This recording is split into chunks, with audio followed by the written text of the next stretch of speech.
प्रतिनिधि हातेड़ ग्राम पंचायत बर्तमान 2024 साधारण निर्वाचन पर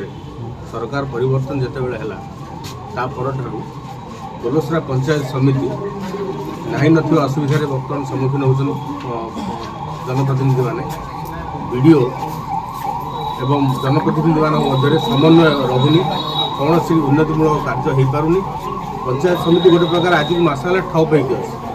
तेणु आम आज आसलु समस्ते जिलापाल नवेदन कलु सर जहाँ भी हो दल परिवर्तनटा बड़ कथा नुह कि सरकार परिवर्तनटा बड़ कथा नुह आम सरपंच समिति एम कौन दल न थाए किंतु सरकार तो मना करूना कौन डेवलपमेंट कार्य करने बंद करने मना करना तो आमको कहीं अणदेखा कर पंचायत समिति कहीं जनप्रतिनिधि मानक गुरुत्व दि जाऊनी तेणु आज आसलु कलेक्टर पाखक से ग्रीवेन्स लेकिन सार आमको बहुत भल माने रेस्पॉन्ड कले अति शीघ्र 5 दिन टाइम देइछन्ती 5 दिन भितर आम सर्ट आउट मु निजे पर्सनल रिव्यू करी पुलिस ब्लॉक कथा कहली